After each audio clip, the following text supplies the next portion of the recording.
Елена Ямпольская хочет лишить меня родины. Вы спросите, кто это такая? Ни много ни мало советник президента, курирует вопросы культуры и молодежной политики. У себя в телеграмме она написала: «Русский равно родной». Противопоставление русского и родного недопустимо, на мой взгляд. Если русский не родной, то и Россия не родина.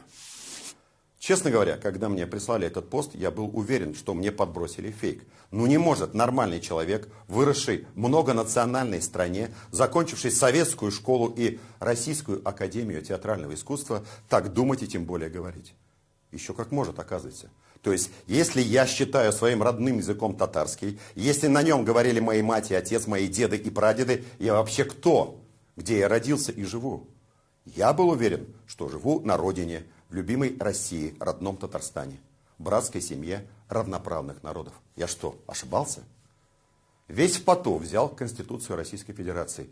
И, честно говоря, от сердца отлегло. Статья 26, пункт 2. Каждый имеет право на пользование родным языком, на свободный выбор языка общения, воспитания, обучения и творчества.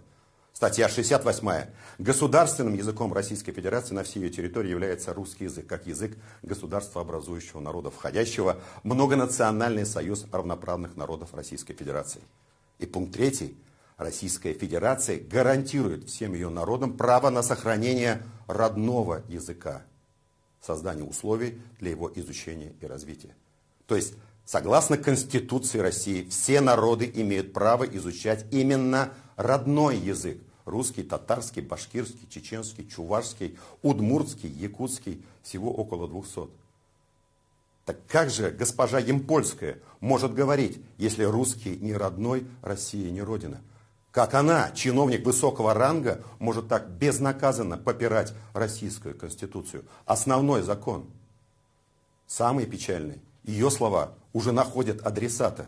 И вот уже Министерство просвещения Российской Федерации втайне готовит изменения в федеральный государственный образовательный стандарт в ГОС. Название школьного предмета «Родной язык» уже с сентября этого года там хотят изменить на «Язык народа Российской Федерации». Помните великое стихотворение татарского поэта Габдуллы Тукая «Туган-тель. Родной язык»? Там есть такие строки: «О, как хорош родной язык, отца и матери язык! Я в мире множество вещей через тебя навек постиг». Осенью оно что, будет звучать уже так? «О, как хорош язык народа Российской Федерации, отца и матери язык! Я в мире множество вещей через тебя навек постиг».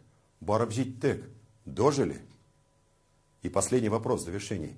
Не пойму, почему все эти чиновники не только нарушают Конституцию России, но и плохо слышат президента нашей страны, который в каждом своем выступлении на эту тему говорит о необходимости поддержки родных языков народов России и создании условий для их сохранения и развития. Очень хочется услышать ответы на эти вопросы.